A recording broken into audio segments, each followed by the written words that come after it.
Halo semuanya, halo teman-teman, sahabat YKAI. Hari ini adalah Hari Anak Nasional 2021, and I'm so happy to be here today.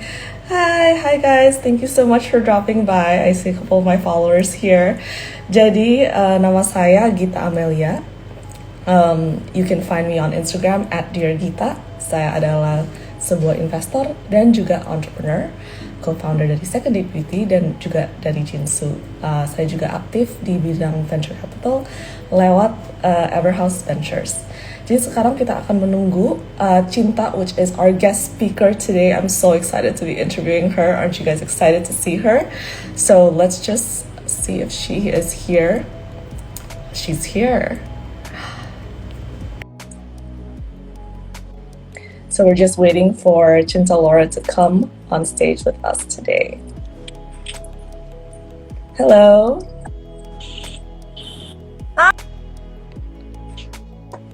Hi. Sorry, I was trying to get my phone to work. Hi, how are you? Apa kabar? Good, how are you? Terima kasih sudah bergabung hari ini dengan YKAI. Waduh, ada Cinta Laura. I'm just like, wow. Jadi fun fact guys, actually Cinta and I went to the same high school and we were several years apart. So I'm really happy to see her here today. The world is Tapi terima kasih teman-teman sudah bergabung hari ini di live kami bareng Cinta Laura. Hari ini adalah Hari Anak dan di Yayasan Kanker Anak Indonesia. Salah satu pilar adalah parenting, atau lebih spesifik lagi adalah meringankan beban orang tua yang mempunyai anak-anak dengan kanker. Dan hari ini sebuah privilege dan juga kebanggaan kita ya, bisa mengundang Cinta Laura hari ini. Sebelum kita mulai, mari kita introduksi satu sama lain. Nama saya Gita Amelia. Kalian bisa find me on Instagram at Dear Gita. Saya adalah entrepreneur dan juga investor, pendiri brand seperti Second Date Beauty dan juga Jinsu. Saya juga aktif di bidang venture capital melewati Everhouse Ventures. Dan di sini kita juga ada Cinta Laura, tentunya saja seorang artis, penyanyi, dan juga social activist. Wow, impressive resume. Who doesn't know Cinta? Tetapi yang mungkin kalian tidak tahu adalah Cinta ini adalah seorang duta anti kekerasan terhadap perempuan dan anak-anak. That's something new that I just recently found out about you too, Cinta. So tell us, how you are. Sekarang lagi sibuk dengan apa aja nih? Okay, well, first of all, thank you so much for the beautiful introduction. Senang sekali, terima kasih kata-kata positifnya. Aku sangat mengapresiasi compliment tadi. Hello teman-teman, terima kasih udah ikut live hari ini. I'm super excited to discuss with you all our topic for today. Dan personally, aku sangat bersyukur karena walaupun sekarang lagi PPKM, aku tetap sangat sibuk. Sekarang lagi in preparations untuk shooting video clip. Jadi kita lagi melakukan pre-production. Terus juga seperti biasa shooting talk show aku yang ada di YouTube, yaitu Bicara Cinta. Terus ada juga preparasi untuk salah satu performance sama band Ungu di akhir bulan, dan juga sedang siap-siap untuk beberapa TV series dan juga film buat online platform. Tapi apa film-film dan TV series itu, just stay tuned guys, karena untuk sekarang masih confidential dan belum bisa aku bahas. Tapi yeah, I'm super excited. Dan before we get going, let me just say hi to some people I know here. Hi, Felicia. Hi, King of Keelers. And let me say hi to a couple of other people. Hi, Gilda, Sri Raharjo, Tengkorak, Name, Dwi. Dan maaf kalau aku nggak bisa mention kalian satu-satu. Tapi pokoknya jangan kemana-mana karena pembahasan kita hari ini bakal seru. Iya, seru dan juga penting sekali ya bagaimana kita bisa mengedukasi lebih banyak orang di luar tentang sebenarnya kekerasan itu apa saja gitu kan, dan kekerasan terhadap perempuan dan anak-anak. I think you have a lot of very exciting projects, dan mungkin at the end of this live bisa dong spill dikit-dikit ya kan. Yeah. Jadi Cinta, aku mau nanya nih, kok bisa sih jadi duta anti kekerasan itu ceritanya seperti apa? Uh, jadi yang pasti aku sangat bangga ya bisa jadi duta anti kekerasan terhadap perempuan dan anak. Tapi aku juga walaupun begitu ingin shout out ke banyak social activist yang ada di Indonesia dan di luar sana, karena banyak sekali yang sudah dilakukan oleh NGO di luar sana yang benar-benar membuat perbedaan dan benar-benar mendorong agar Indonesia menjadi negara yang lebih setara secara gender dan membuat masyarakat Indonesia juga lebih aware tentang isu-isu kekerasan. Tapi kalau buat aku personally, setelah lumayan lama tinggal di US dan kembali ke Indonesia tahun 2019, aku melihat bahwa situasi di negara kita sebenarnya masih banyak yang harus dikembangkan dan masih banyak yang kurang. Dan itu membuat aku sangat sedih karena aku melihat bahwa di negara-negara maju cenderung biasanya korban kekerasan benar-benar disupport oleh semua pihak. Jarang sekali yang ada namanya victim blaming, di mana korban yang disalahkan atas apa yang terjadi kepada mereka. Terus kedua, biasanya korban selalu diberikan fasilitas dari fasilitas hukum, fasilitas rehabilitasi mental, fisik, dan banyak lainnya. Dan walaupun fasilitas-fasilitas itu juga ada di Indonesia, masih sangat kurang dan butuh dikembangkan lagi. Dan oleh karena itu saat aku pindah kembali ke Indonesia dan diberi kesempatan untuk ketemu Menteri Pemberdayaan Perempuan dan Anak waktu itu Ibu Yohana, aku banyak diskusi dengan beliau tentang passion aku dalam bidang ini, dan aku nanya kepada beliau bagaimana aku bisa ikut berkontribusi, dan dari situ beliau mengambil keputusan untuk aku menjadi duta anti kekerasan terhadap perempuan dan anak. Tapi walaupun begitu, aku nggak hanya eksklusif bekerja dengan kementerian, tapi aku pun sering berdiskusi dengan social activist lain di Indonesia yang juga bagian dari asosiasi-asosiasi lain, karena it's so important that we work together, karena lebih banyak adanya aktivis seperti kita yang memperjuangkan hak-hak perempuan dan juga anak, kita akan lebih terdengar lagi message-nya, dan mudah-mudahan kita bisa melihat perubahan ke arah yang lebih baik gitu. Wah, luar biasa. I feel like there's really a touching story behind that we're gonna have to dig a little bit further. Absolutely. Sebelum kita membuka ya ini semua cerita yang pasti very very deep and also very personal to you, what are the main responsibilities sebagai duta anti kekerasan, responsibility cinta dan tugas cinta, tanggung jawab itu seperti apa sih? Ya, aku sebenarnya sudah pernah beberapa kali menjawab pertanyaan ini, dan sebenarnya pertanyaan nggak simple untuk dijawab karena mungkin kedengarannya sangat basic, tapi ini hal yang terpenting untuk 5-10 tahun ke depan, yaitu sebagai duta, tanggung jawab aku untuk benar-benar mendorong isu ini dan membuat awareness tentang isu ini. Dan itu aku lakukan lewat edukasi, mau itu edukasi lewat platform YouTube aku, atau edukasi lewat social media, atau edukasi lewat apapun yang aku lakukan dalam karya-karya aku. Kenapa? Sesimpel ini ya, I'm gonna give you an analogy. So, bayangkan kita menanyakan anak berumur 2 tahun, Dek, apa itu 5 tambah 5? Bagaimana anak kecil itu bisa jawab 10 kalau dia belum bisa menghitung? Dan sedihnya di negara kita, di Indonesia, kebanyakan orang masih belum tahu kekerasan itu apa, bentuknya apa aja, dan harus bagaimana kalau mereka menjadi korban. Jadi, it all starts with awareness regarding the issue and also education. Karena kalau orang-orang nggak mengerti isunya apa, bagaimana mereka bisa peduli dan melakukan sesuatu. And aku bukan hanya ngomongin masyarakat Indonesia, orang-orang sehari-hari di sekeliling kita ya, bahkan orang-orang in power pun, mau itu dalam government atau kepolisian atau lembaga-lembaga lain, in the higher levels of our social hierarchy, mereka pun masih butuh lebih banyak edukasi dan awareness soal isu ini, karena seperti kita bisa lihat RUU PKS, yaitu undang-undang yang bisa benar-benar memproteksi korban pun sampai sekarang aja belum disahkan, which means there's a real lack of awareness regarding this issue in our country, and that's something that's gotta be changed. And sebagai duta, ya itu kewajiban aku to create this awareness, to really bombard society with this information. Tapi selain itu juga bersama social activists lain mendorong pemerintah agar edukasi soal kekerasan, soal kesetaraan gender itu udah ada sejak sekolah dasar.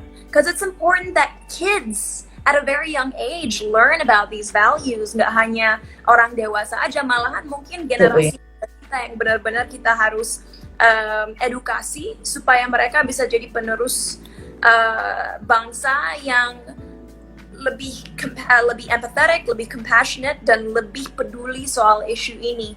Karena menurut aku bagaimana negara kita bisa lebih maju kalau 50% dari populasi negara ini, yaitu perempuan, merasa sangat tidak aman dan tidak nyaman untuk misalnya bisa berpergian sendiri di ruang publik atau speak up tentang injustice yang mereka pernah alami. Yes. So you know, it's our responsibility, all of us, to shed light on this issue. Dan untuk teman-teman yang sekarang lagi nonton, jangan pikir bahwa kalian butuh 1 juta followers atau 10 juta followers atau beberapa ratus ribu followers untuk speak up.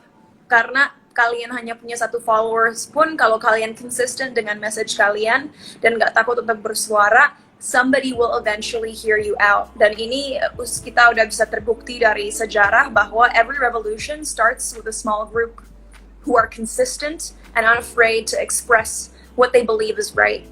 Jadi lewat live ini aku ingin mengencourage kalian untuk bersuara dan jangan takut untuk ikut support soal isu ini, karena ini isu yang sangat penting. Absolutely. The whole time you were talking, I was just like, yes, say it louder for all the people out there in the back, right? Tapi hebat sekali ya, maksudnya kayak sebagai aktivis, Cinta ini benar-benar bergerak bukan cuma grassroots level, yaitu lewat edukasi masyarakat, mungkin lewat platform YouTube atau lewat live seperti ini, tetapi juga berinteraksi dengan policy makers. And I think that's also something very important. So her activist activities literally go from the top also all the way to go from the bottom as well. So that's really amazing, Cinta. Can you explain to me? Tadi sempat nyinggung juga ada sebenarnya kekerasan ini bukan cuma satu. Mungkin kalau kita mikir kekerasan itu kayak maybe sexual violence or physical. Kekerasan ada banyak formnya ya. Aku akan list mungkin yang salah satu yang paling common, yang pasti kekerasan fisik. Mau itu dalam bentuk kekerasan seksual, yaitu rape atau pemerkosaan, tapi bisa juga dipegang, dicolek pun itu termasuk kekerasan. Catcalling, pelecehan, itu juga termasuk kekerasan. Kalau ada yang cuit-cuit di jalanan atau hey Neng cantik mau ikut aku nggak kemana, that's a form of harassment dan itu juga termasuk kekerasan. Ada juga kekerasan berbasis online, yaitu kalau ada seseorang yang menyebarkan informasi atau foto-foto private kalian, itu termasuk kekerasan. Atau mungkin ada orang yang melecehkan secara verbal online, itu juga kekerasan. Trafficking obviously kekerasan, child marriage itu kekerasan, pernikahan anak bahasa Indonesianya itu kekerasan. Jadi kekerasan tuh ada banyak sekali, dan ini juga mungkin ada beberapa teman-teman yang nonton sekarang merasa shock, tapi marital rape atau pemerkosaan dalam sebuah pernikahan itu juga kekerasan. Walaupun pasangan yang kalian miliki sudah menikahi Anda, bukan berarti orang tersebut punya hak untuk memaksa sesuatu terhadap kalian, dan itu suatu hal yang harus diedukasi banget, karena banyak sekali orang-orang di luar sana yang mengalami KDRT atau domestic violence, dan mereka nggak sadar bahwa apa yang pasangan mereka lakukan itu sebuah bentuk kekerasan atau kekerasan seksual, karena mereka anggap this person's my husband or this person's my wife, berarti they can do whatever they want. Tapi apapun yang tanpa consent, tanpa persetujuan, itu adalah bentuk kekerasan. Dan just to reiterate, mungkin buat kalian yang udah tahu consent itu apa, ini akan kedengeran boring, tapi consent itu bukan berarti maybe atau mungkin. Consent itu hanya ada satu, di mana orang tersebut bilang, iya, saya perbolehkan kamu untuk melakukan ini. Tapi kalau jawabannya adalah mungkin, atau nggak tahu, atau saya nggak nyaman, atau enggak, itu artinya enggak. You know, there is no in between. Yes is yes, kalau bukan yes, berarti no. Gitu. How about manipulation? So this is something that is mungkin di dalam kayak keluarga gitu ya. Orangnya udah bilang iya, tetapi kan sebenarnya itu dibuat bilang iya. Itu how do you deal with that? Do you think that that is a form of violence? Ya, kalau di kamus aku, in my dictionary, kalau ada seseorang yang memanipulasi kalian untuk bilang iya, itu artinya juga itu bukan consent, itu bukan itu bukan iya yang sebenarnya, dan itu bentuk kekerasan. Yeah. So, have you ever had stories? Apakah Cinta punya cerita-cerita nih yang mungkin dulu pernah ada kasus di mana kayak Cinta harus menghadapi kasus ini, dan malahan tuh buat Cinta bikinnya sedih banget sampai menangis gitu, bisa diceritakan?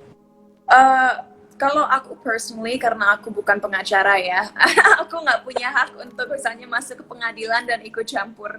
Yang aku bisa lakukan hanya menyebarkan informasi yang that are facts, agar orang-orang sadar bahwa apa yang terjadi adalah sebuah hal yang salah, dan victim tersebut harus disupport dan harus dibantu agar bisa mendapatkan keadilan yang korban itu layak dapatkan. Yeah? But I mean, there are so many sad stories. Kayaknya aku nggak hanya bisa pinpoint satu deh, tapi misalnya beberapa bulan lalu, dan ini kasus yang sangat sering terjadi, yang bikin aku benar-benar sick to my stomach, bahwa kalau nggak salah beberapa bulan lalu ada seorang anak SMP atau SMA yang diperkosa oleh beberapa anak laki-laki di sekolahnya, dan setelah itu bukannya identitas dia dijaga dan dia dibuat anonymous, waktu itu dia dipaksa untuk bertemu lagi dengan pelaku-pelakunya, dan hanya sekedar suruh dimaafkan pelaku-pelakunya. Jadi situasinya di handle secara kekeluargaan, which I think is preposterous, menyakitkan dan benar-benar menjijikan. Karena nggak seharusnya seorang korban harus bertemu dengan pelakunya lagi. Harusnya dijauhkan sejauh-jauhnya dan diberi keadilan, karena pelaku-pelaku tersebut semua deserve untuk masuk penjara. Tidak ada kata maaf buat mereka. Dan sering sekali juga di negara kita, karena adanya rape culture, I'll describe to you what rape culture is shortly, but di negara kita sering sekali korban kekerasan juga dipaksa untuk menikahi pelaku mereka, yang lagi-lagi menurut aku sangat menjijikan dan sangat tidak benar, karena itu berarti kita menormalisasi pemerkosaan, apalagi terhadap perempuan. So udah waktunya kita semua benar-benar berjuang agar RUU PKS disahkan, karena seharusnya kita semua mempunyai mental di mana kita tahu dan percaya bahwa korban selalu benar. Dan lagi backtrack, tadi aku sempat mention kata yang namanya rape culture, budaya pemerkosaan yang sangat kuat di negara kita, di mana korban yang biasanya selalu disalahkan, dan majority of the time korbannya adalah perempuan, so indirectly perempuan yang selalu disalahkan. Dan rape culture di negara kita sangat merajalela, karena kalau kita nonton TV atau mungkin nonton konten online atau bahkan lihat social media, perempuan diobjektifikasi, lagi-lagi perempuan yang disalahkan kalau ada sesuatu yang tidak adil terjadi kepada mereka. So it's time we change the paradigm in this country. Dan lagi-lagi responsibility kita lewat social media, lewat platform yang kita punya, lewat karya-karya kita, menunjukkan bahwa kekerasan itu bukan sebuah hal yang normal, kekerasan itu bukan suatu hal yang bisa dinormalisasi, dan kekerasan adalah sesuatu yang kita harus handle segera. Karena kalau kita merasa sekarang dunia kita lagi melewati pandemi, yaitu the COVID-19 pandemic, believe it or not, sexual harassment and sexual abuse atau kekerasan itu juga sebuah pandemi yang dialami banyak negara-negara yang masih berkembang.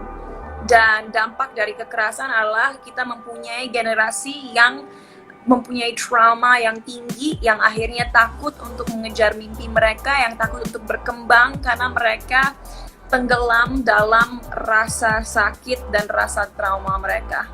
So there are so many there are so many implications, not just mental, but even economic, to be honest. Because if you're scared to take risks, if you're scared to take action, if you're scared to,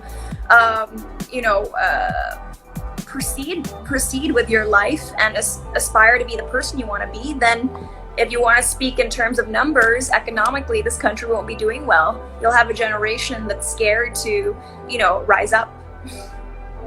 Absolutely. I think that there's so much that we can peel off. Banyak sekali yang kita bisa belah itu dengan informasi yang tadi barusan Cinta sudah berbagikan kepada kita. Yang pertama, of course, rape culture, tapi juga Cinta itu sudah menyinggung topik trauma, yaitu walaupun satu event kekerasan tuh bisa it can be an isolated event in the past, but the implications for the future is still very real. So I think that's a very good thing that Cinta touched upon. Let's talk about the pandemic for a minute, because that's also something that you mentioned. What do you see as a trend? Dengan pandemi ini, kan banyak orang yang mungkin lebih harus berinteraksi dengan keluarga, karena kita nggak bisa keluar. Nah sekarang kalau di pandemi ini, apakah Cinta lihat malahan tren kekerasan terhadap anak dan perempuan itu meningkat, atau malahan sama aja dengan sebelumnya? Okay, well personally I'm not a statistician, so aku nggak punya informasi detail tentang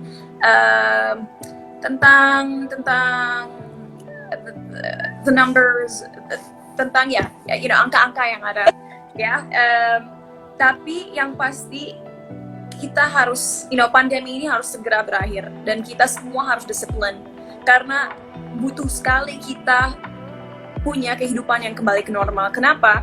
Karena dengan pandemi ini banyak orang suffering secara ekonomi, dan karena itu mereka menjadi stres, dan tingkat KDRT atau domestic violence meningkat.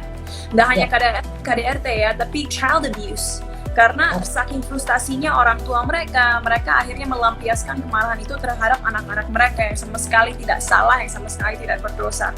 Tapi di luar dari kekerasan, karena pandemi COVID-19 ini, aku baru aja baca berita belum lama ini bahwa karena orang tua, orang-orang yang tidak mampu terkena COVID, akhirnya mereka meninggal, dan banyak anak-anak sekarang tinggal sendiri dan tidak ada yang mengurus. So children are suffering as a result of this pandemic.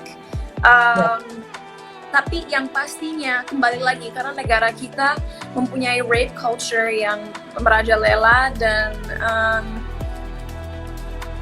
sering sekali korban disalahkan. Kita tidak bisa percaya dengan statistik yang ada di negara ini, karena banyak sekali perempuan, anak-anak, minoritas yang nggak berani bicara dan melaporkan apa yang terjadi kepada mereka. So in all honesty, mungkin statistik yang kita punya di negara kita kelihatannya tinggi, tapi aku yakin jauh lebih tinggi itu, karena banyak sekali orang-orang yang sama sekali nggak bicara. Dan nggak hanya itu, fakta yang menyedihkan adalah aku sebenarnya mengerti kenapa orang tidak bicara, karena dari mungkin beratus-ratus ribu kasus yang ada, hanya 10% yang melaporkan. Dari 10% itu hanya 10% yang benar-benar ditangani oleh law enforcement, dan dari isi itu hanya 1% atau pokoknya percentage yang kecil yang akhirnya sampai ke pengadilan. So of course dengan sistem hukum yang korban pun tahu dan bisa merasa tidak men-support mereka, mereka akan canggung untuk melaporkan. And that's why, again, education is imperative right now, because if we don't create a sense of care in people's hearts regarding this issue, nothing's gonna change gitu. Dan makanya kita harus bersuara kembali lagi. We have to speak up. Dan ya, jadi untuk kembali lagi ke pertanyaan tadi, with COVID-19, it's not getting better, it's not making things better. Dengan frustasi yang ada, perempuan dan anak-anak yang menjadi korban, dan pelampiasan kemarahan seorang dalam keluarga.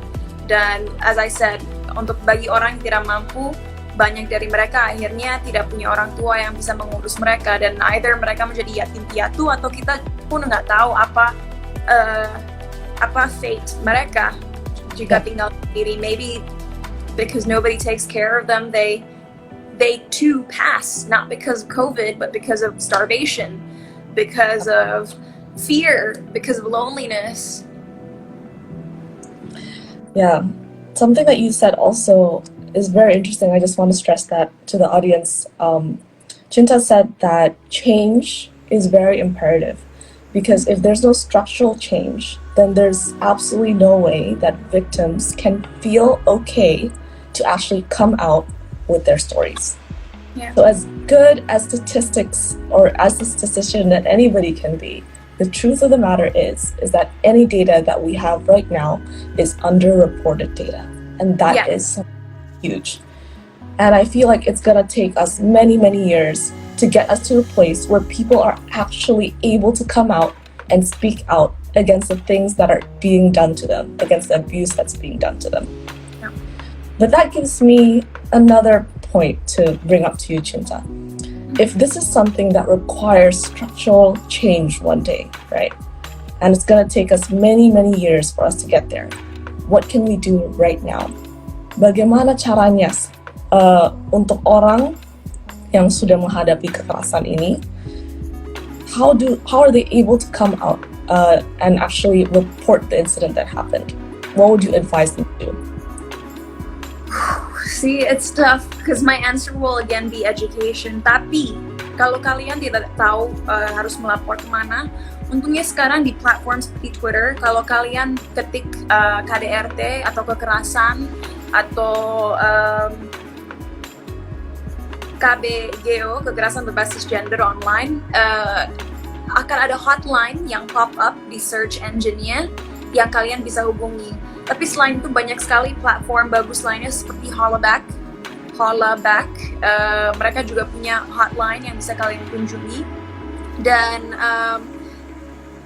di Hollaback itu sebenarnya ada beberapa website yang dimana kalian bisa ikut kayak group dimana kalian bisa berbagi experience kalian. Tapi what can we do now? Banyak sekali lembaga-lembaga yang membutuhkan donasi untuk kalian yang mungkin datang dari latar belakang yang berkecukupan. Donate, karena salah satu isu di negara kita juga banyak volunteers yang ingin membantu korban, tidak bisa membantu korban karena tidak ada biayanya. Bukan karena mereka ingin bayar ya, no. Tapi bayangkan, misalnya ada korban di NTT, di pulau terpencil. Volunteer tersebut masih butuh naik pesawat, naik perahu untuk bisa sampai ke destinasi yang butuh bantuan. And so many of these organizations are underfunded. Jadi mereka butuh bantuan gitu. Dan kedua, lagi-lagi aku udah berkata ini berkali-kali, tapi gunakanlah social media kalian dengan baik. Gak hanya perempuan-perempuan yang nonton ini ya, laki-laki, you guys are responsible to ensure that the next generation is aware regarding this issue dan percaya akan yang namanya kesetaraan gender. Karena perempuan layak mendapatkan hak yang sama seperti laki-laki dan hak mempunyai masa depan yang cerah di mana mereka dapat memilih apa yang ingin mereka lakukan dengan hidupnya. Dan udah waktunya kita berhenti bukan mensupport tapi membuat rape culture terus kuat di negara kita. It's time for us to break that chain. Gitu. Absolutely. Everybody here has a voice. If you are here today, kalau kalian memang di sini, ini adalah satu informasi yang penting sekali, dan mudah-mudahan kalian bisa melek bahwa sebenarnya sosial media kalian, no matter how many followers you have, is a very powerful tool. So hopefully after this, you guys can share this message to end rape culture in our country and also act on good, positive social change. So we talk a lot about the victims, Cinta. Sekarang kita, so we talk a lot, about the structure. Right, let's zoom in on the victims a little bit more. And then let's also zoom in at the perpetrators. The people who are actually inflicting this violence on other people. What do you think, in terms of where Indonesia is right now, are they being dealt with correctly? No. Jadi dalam bahasa Indonesia. Jadi untuk teman-teman yang nggak ngerti pertanyaannya, tadi ada yang aku lihat komen nggak bisa bahasa Inggris. Yang ditanyakan tadi adalah apakah para pelaku ditangani dengan benar, dengan sepantasnya lah, seperti itu. Ya, dan jawabannya adalah enggak. No. Lagi-lagi, karena negara kita negara di mana rape culture sangat merajalela. Akhirnya korban yang cenderung adalah perempuan atau anak-anak yang disalahkan, dan pelaku dengan gampangnya, dengan mudahnya bisa bebas begitu aja dan melanjuti hidup mereka dan melakukan kesalahan dan dosa besar berulang kali, ya. Dan dengan awareness yang sangat minim, nggak hanya untuk masyarakat biasa, tapi seperti aku bilang dalam pemerintah, dalam kepolisian, akhirnya bukannya korban dibuat merasa aman dan bisa bercerita dengan bebas tentang pengalaman mereka, mereka malah disudutkan dan pelaku jadi bebas begitu aja. Dan lagi-lagi kembali ke jawaban aku di awal live hari ini. We need sistem hukum yang selalu mensupport korban. Ya, kita butuh sistem hukum yang jelas agar apapun yang terjadi, pelaku harus menerima konsekuensi atas perbuatan mereka yang sangat salah. So, jawabannya adalah tidak. Mereka tidak dapat hukuman yang sepantasnya dan seharusnya mereka dihukum. Absolutely. Kalau di Amerika tuh ada yang namanya restraining order, ya kan? Kalau ada yang benar. Pelecehan seksual. Malahan di Indonesia kebaliknya, guys. Kadang-kadang malahan victimnya tuh harus menikahi the miser, which I think is not very good. Untuk teman-teman yang mungkin kurang familiar, kalau di negara di Amerika ada yang namanya restraining order, di mana selama permasalahannya belum masuk pengadilan, ada sebuah surat formal di mana dikatakan pelaku tidak boleh mendekati korban. Kalau pelaku berani mendekati korban, mau itu lewat WhatsApp, mau itu secara fisik, pelaku tersebut akan langsung dimasukkan ke penjara. Dan menurut aku itu sistem yang sangat adil dan sangat baik. Karena lagi-lagi nggak seharusnya korban harus harus melalui trauma mereka kembali dengan melihat pelaku yang sudah merusak hidup mereka. Ya, setuju sekali, Cinta.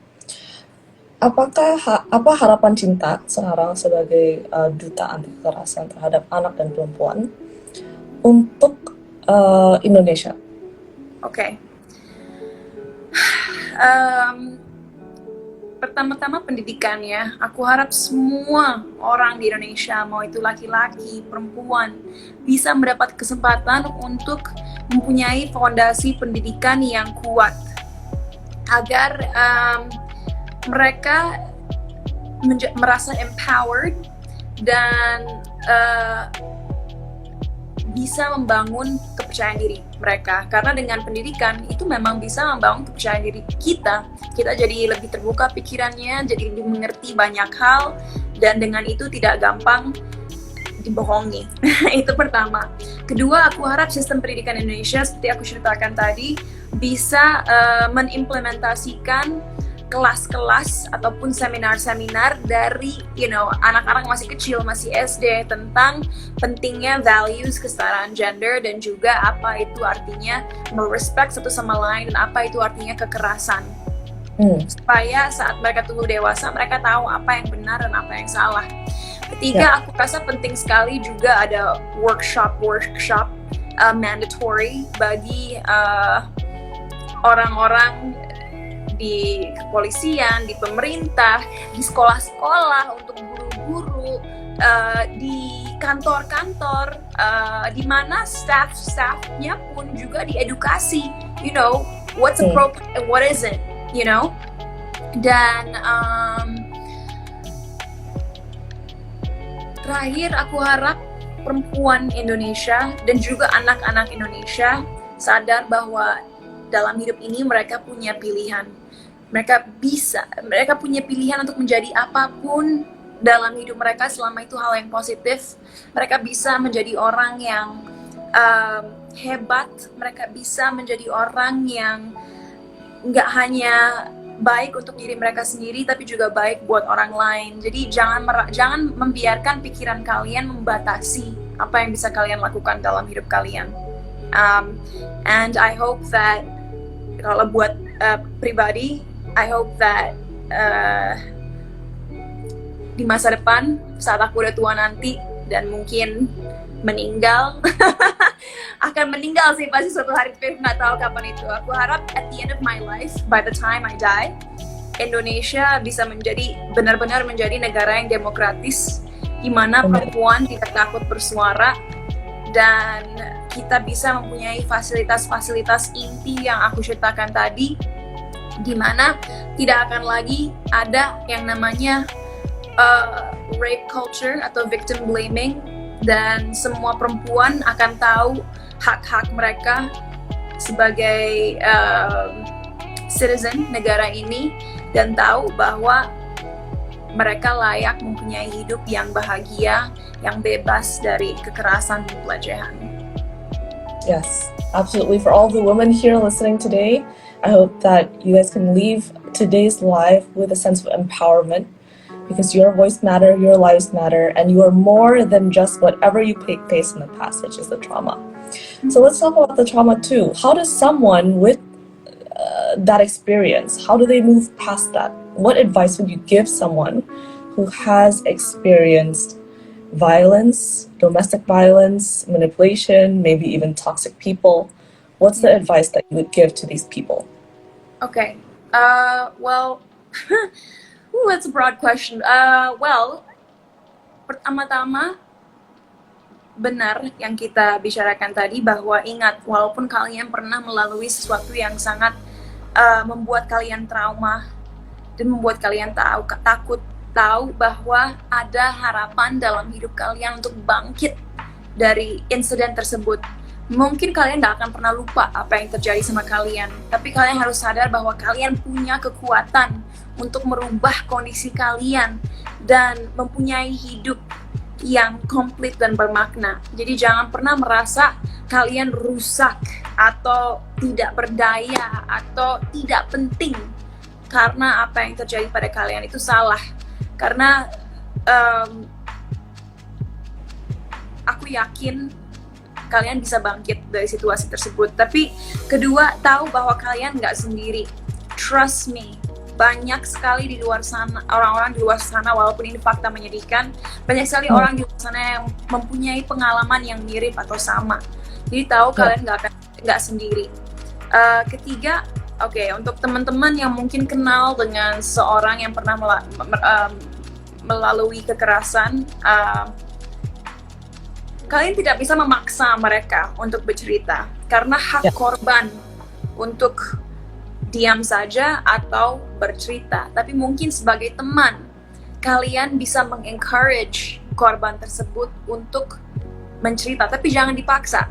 hanya mengencourage, ataupun kalau mereka tidak mau bercerita, at least kasih tahu mereka bahwa kalian akan selalu ada untuk mereka dan akan mendengarkan cerita mereka tanpa judgment, tanpa menghakimi.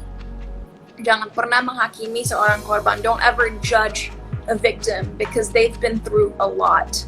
Dan kalau untuk korbannya sendiri, aku rasa kalau kalian bisa, kalau kalian udah cukup kuat, carilah seseorang, mau itu orang tua atau guru atau temen atau lembaga support yang akan membuat kalian berani mengekspresikan apa yang ada dalam hati kalian. Karena kalian nggak pernah tahu advice apa yang bisa diberikan oleh orang lain untuk membantu kalian, menguatkan diri kalian, dan bangkit lagi. I love that so much. So just to recap on what Cinta said ya, untuk kalian yang pernah mengalami sebuah kekerasan di dalam hidup kalian, ada 3 hal yang Cinta tadi sudah bilang ya. Yang pertama adalah know that everything begins in your mind. So be strong in your mind. Number 2, know that you are not alone. Kalian tidak sendirian, karena di luar situ, di luar kalian tuh sudah juga banyak orang yang juga mengalami hal yang mungkin bukan 100% persis ya, tapi they know, they understand what you're going through. You're not alone. And the third one is that find an organization, not even organization, mungkin kayak sebuah support group. Carikan itu tempat-tempat, atau bukan tempat, lebih ke orang-orang ya, yang kalian bisa yang kalian bisa mengungkapkan semua perasaan di dalam hati kalian. Itu sebagai safe place untuk kalian. I think that's very important. Dan juga di sisi baliknya, kita sebagai teman, we have to be good friends. And I think that's what Cinta just mentioned. If you know somebody who has experienced this, be that person who will listen to other people and who will listen to their stories and be there for them when they need that emotional support. Waduh, luar biasa. Terima kasih sekali, Cinta. I'm just reading through the comments now. They're just like banjir banyak sekali ya. Dan juga pertanyaan yang bagus sekali dari teman-teman. Kalian kalau mau drop pertanyaan kalian, tinggal drop di Q&A box below. Yeah. So Cinta, do you wanna is there anything else that's in your heart right now that you feel like you want to say to all the audience that's watching right now as I am reading through the question box? Not really sih. Aku hanya mau bilang terima kasih untuk teman-teman yang udah nonton dari tadi, dan untuk teman-teman yang ketinggalan, aku hanya ingin bilang, ayo hargai satu sama lain.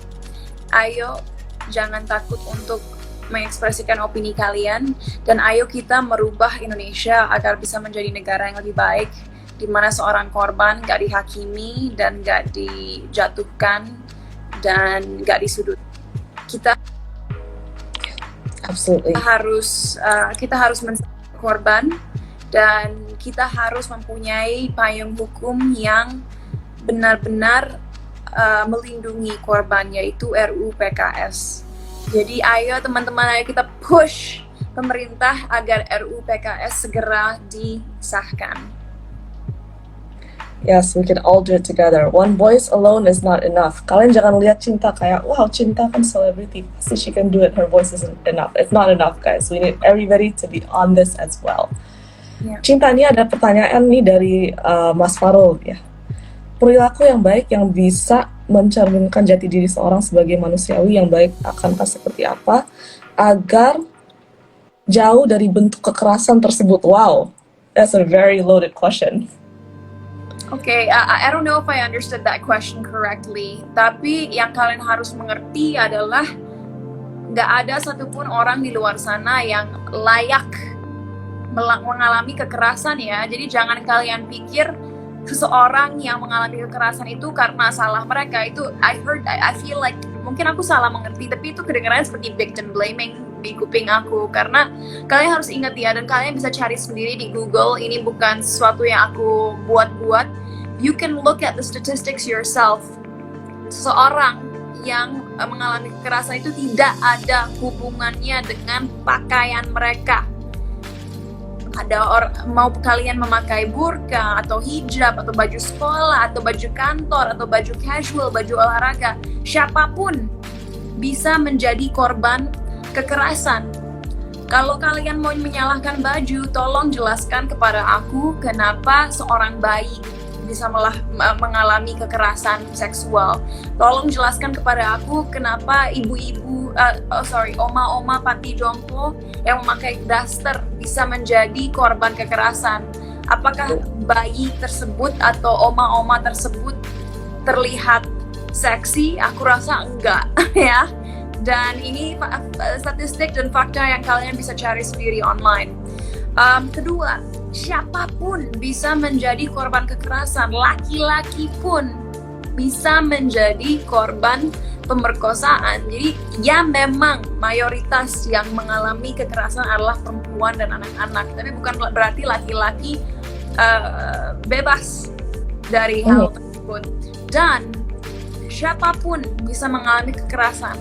Orang-orang yang berpendidikan, yang tidak berpendidikan, orang-orang yang beragama, yang tidak beragama. Nobody is free from sexual violence, sexual abuse, or harassment.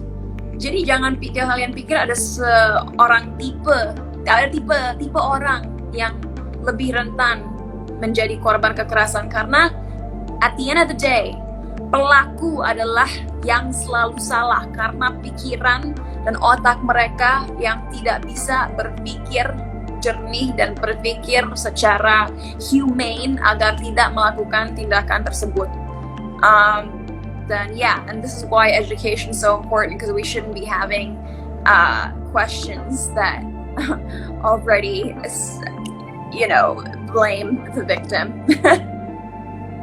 So what I perceive from this question, I might be wrong actually, is that Mas Farul here is asking, what can we do as humans, as just living humans, to make sure that we don't inflict pain on other people accidentally? Okay.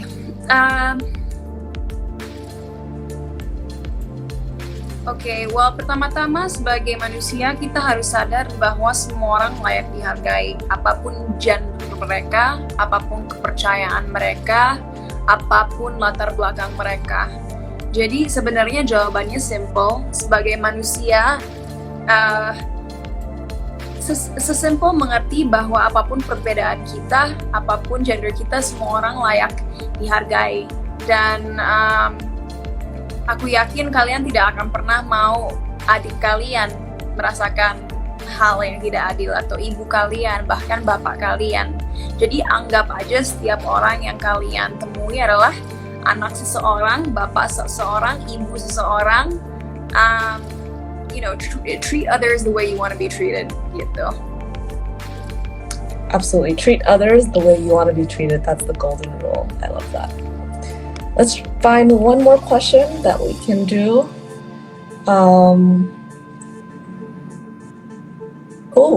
Interesting. This is a legal question. Bagaimana dengan pelaku yang punya uang? Bukankah korban dijamin sekarang akan kalah dengan yang beruang? Yes. Yeah, valid question. And the sad truth is, memang,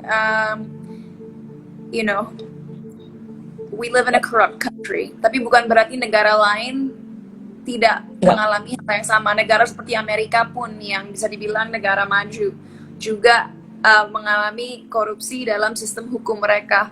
So ini bukan hanya masalah yang ada di Indonesia. Dan memang benar, biasanya orang yang punya uang bisa bebas. Tapi lagi-lagi kembali ke jawaban aku tadi, kita butuh RUU PKS. Karena ini adalah salah satu cara untuk mudah-mudahan bisa make sure bahwa seorang pelaku akan dihukum sepantasnya, apapun status ekonomi mereka. So that's my answer. It's a sad truth. Memang orang yang punya uang biasanya bisa mencari cara yang membuat aku it sickens me. Tapi kembali lagi, kita butuh RUU PKS supaya mudah-mudahan sistem hukum ini dan undang-undang ini tidak melihat status ekonomi seseorang. Ya, ya. Nah, itu yang terjadi kalau sistem hukum kita itu tidak mencerminkan sebuah value system yang seharusnya, ya kan. Malahan anak-anak atau orang-orang yang tidak mempunyai uang atau not as privileged as other people, biasanya mereka itu menjadi victim yang tidak bisa, malahan yang lebih di victimize, I think. So I think that this has been such an amazing discussion with Cinta Laura today. We are so happy to have you here di YKAI, semua sahabat YKAI di sini juga. Terima kasih atas partisipasi semua. Dan of course all of the Cinta Laura fans that are buzzing in the comments, you guys have been amazing. We're going to close this live in a little bit, so thank you so much for joining us, everybody. But before we do, I have a couple of announcements and a couple of information to get out. Yang pertama adalah Yayasan Kanker Anak Indonesia. Sebagai yayasan ini sudah berdiri di Indonesia dari tahun 2000, dan kita sudah basically we are very focused on helping children that have cancer, and so we have essentially over 1,500 children under care in this foundation. If you guys want to donate and want to support the work of Yayasan Kanker Anak Indonesia, tinggal ke link in bio di atas sini. Kalau bisa klik nanti ya habis live sudah and go to the bio. You guys can make donations whenever you can, because something else that we also support as a foundation is that we take care of the parents as well, or we try to give them a lot of emotional support and try to lessen their burden. The reason being is that these children that have cancer are very prone to both physical and also emotional abuse. Even though these support, both mental and physical, is something that these children actually need and is required for them to actually get better.